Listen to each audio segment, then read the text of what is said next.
अथ श्री साई सच्चरित अध्याय 10। श्री गणेशाय नमः। श्री सरस्वत्यै नमः। श्री गुरुभ्यो नमः। श्री कुलदेवतायै नमः। श्री सीतारामचंद्राभ्यां नमः। श्री सद्गुरु साईनाथाय नमः।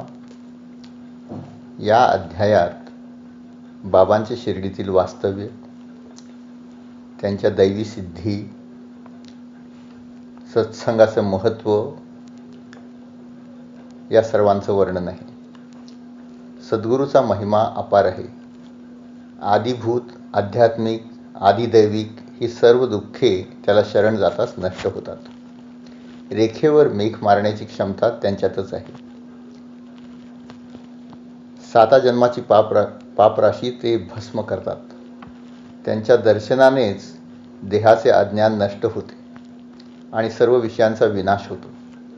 त्यांची भक्ती केल्याने अल्पसायाचे अनल्प फळ असं म्हणतात ते मिळते. आता बाबा एका अरुंद फळीवर कसे झोपत त्याविषयी ऐकू. हा पण एक चमत्कारच होता. त्यांच्याकडे एक जेमतेम 1 वीत रुंदीची आणि 4 हाती लांबीची फळी होती. ती त्यांनी चिंध्या करून मशिदीच्या आढ्याला टांगली होती आणि त्यावर ते झोपत. ते त्यावर केव्हा चढत आणि उतरत हे कधी कोणालाही कळलं नाही. त्यावर मान वाकवून बसत किंवा शयन करीत. 4 कोपऱ्यावर पणत्या ठेवीत. त्या चिंध्या पाहता त्या फळीचेही वजन उचलू शकतील की नाही असा प्रश्न पडे. पण बाबांच्या कृपेने त्या बाबांचेही वजन पेलीत. सामान्यांच्या बुद्धीला हे अतर्क्य आहे, पण बाबांना आणिमा, महिमा, लघिमा या सर्व सिद्धी अवगत होत्या. त्यामुळे सर्व काही शक्य होते. माशी, मुंगी, किडा हे सर्व बनणे या सिद्धी प्राप्त असणाऱ्यांना सहज शक्य होते. तेव्हा फळी ही त्यांना खरं तर अनावश्यकच होती. ते बिना फळीचे आधांतरी बसू शकतील अशी त्यांची योगसिद्धी होती. त्यांना त्यावर चढता उतरता पाहण्यासाठी लोकांची गर्दी जमे, पण कुणालाच ते चढताना किंवा उतरताना दिसले नाहीत. बाबांचे स्थान हे भक्तांच्या हृदयात होते. कधी रागावत, शिव्याशाप देत, पण दुसऱ्याच क्षणी त्यापासून अलिप्त होत. कायम भक्तांनी वेढलेले असले तरी ते भक्तांच्या मध्ये गुंतलेले नव्हते. भक्त कल्याणापुरतेच त्यांच्या भावना होत्या. कोणाशीही त्यांचे नाते नव्हते. त्यात पैशाची वासना व कीर्तीची कामना तर मुळीच नव्हत्या. कायम त्यांचा परमेश्वराचा जप चालू असे. खरं तर महाराज खरे प्रेम स्वरूपच होते. सर्वावर प्रेम करणे हाच त्यांचा धर्म आणि तेच त्यांचे कर्म. ते सर्वव्यापी, सर्वसाक्षी होते. या पलीकडे काही म्हणणे अशक्य आहे. बाबांचा अवतार या कलियुगाच्या 4,32,000 वर्षांपैकी 5,000 वर्षांनी झाला.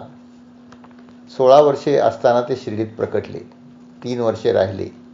20 वर्षाचे असताना पुन्हा परत आले आणि 60 वर्षे ते शिर्डीला स्थायिक होते. म्हणजे साधारण 80 वर्षांचा त्यांचा आयुष्याचा काळ मानता येईल. अर्थात संतांचा आयुष्याचा काळ सांगणे हे केवळ लौकिकच आहे. जसा सूर्य उगवला किंवा मावळला हा आपला भास आहे. सूर्य हा स्थिर असतो.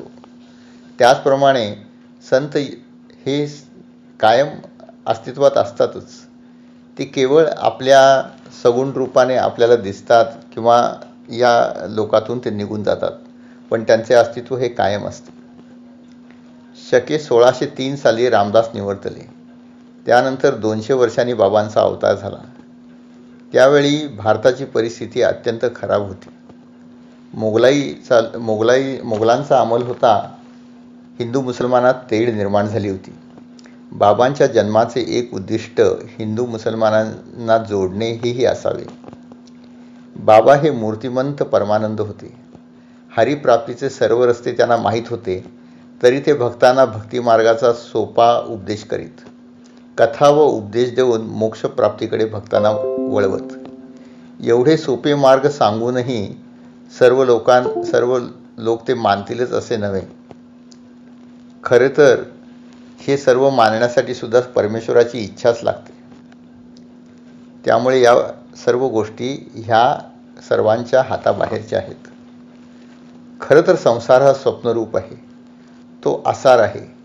वादावादी, राग, द्वेष हे सर्व टाळा आणि ईश्वर भक्ती करून स्वहित साधा, हा बाबांचा साधा उपदेश ते लोकांना देत आणि त्यांचे कल्याण इच्छित. गुरूंचे 2 प्रकार आहेत, नियत गुरु आणि अनियत गुरु. अनियत गुरु हा दैवी संपत्ती परिपक्व करणे, अंतःकरण निर्मल करणे यासाठी ठीक आहे, पण खरा मोक्ष हा नियत गुरुच देतो. मी ईश्वराची निर्मिती आहे, त्याचाच भाग आहे आणि मी तोच आहे या सर्वांचा प्रत्यय देऊन आपल्याला स्वस्वरूपी स्थापन करून तो मोक्षद्वाराकडे नेतो. बाबा हे असेच नियत गुरु होते. याच कारणाने शिर्डीच्या लोकांचे बाबांच्यावर प्रेम होते. जेवण खाण असो, कामे असो, ते करताना ते बाबांचे चिंतन करीत. शिर्डीच्या बायकाही दिवसभर बाबांचे ध्यान करत आणि त्यांचे भजन गात जीवन व्यतीत करीत. त्या अडाणी असल्या तरी त्यांची बाबावर भक्ती व प्रेम इतके जास्त होते की त्यांची भजने विद्वानाही लाजवतील इतकी सुंदर आहेत. बाबांची इच्छा असेल तर त्यांचा संग्रह होईल.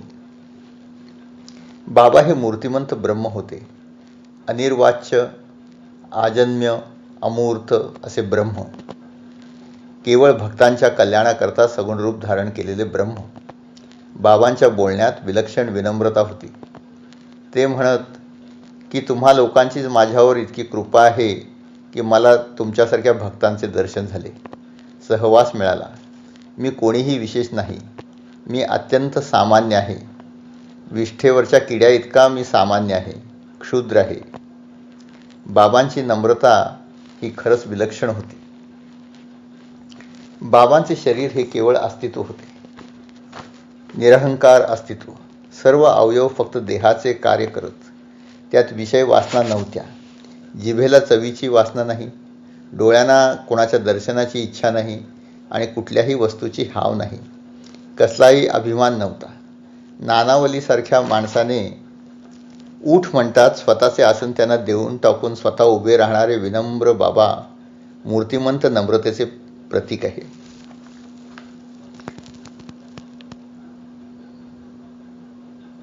कोणाला संपत्तीचे वेड, कुणाला प्रेमाचे, कुणाला संततीचे.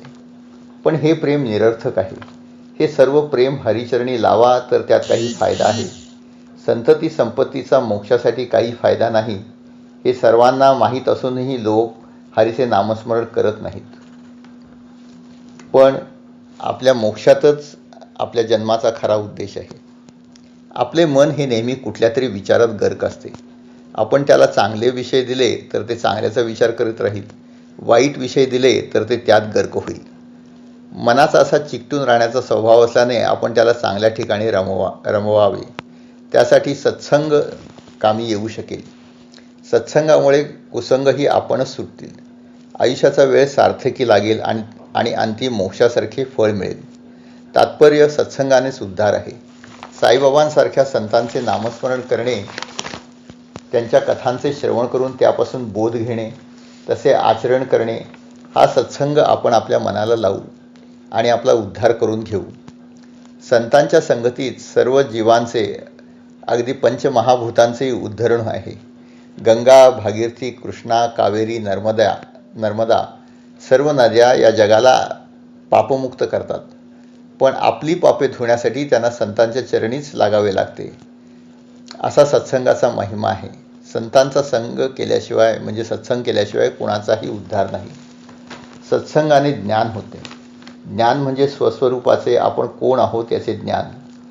आपली दृष्टी इतर वेळी मायारूपी जग पाहत असते, पण तिला जेव्हा आपण स्वतःकडे वळवतो म्हणजे अंतर्मुख बनवतो तेव्हा ती सत्संगाकडे वळते आणि त्यामुळे आपण मोक्षाकडे नेले जातो. अशा या साईंच्या पायी आपण सत्संग करू. साईंचा महिमा गाणारा हा अध्याय आपण येथेच संपू. पुढील अध्यायात मन पवित्र करणाऱ्या काही नवीन गोष्टी ऐकू. श्री सद्गुरू साईनाथार्पणमस्तु. शुभम भवतु, शुभम भवतु, शुभम भवतु.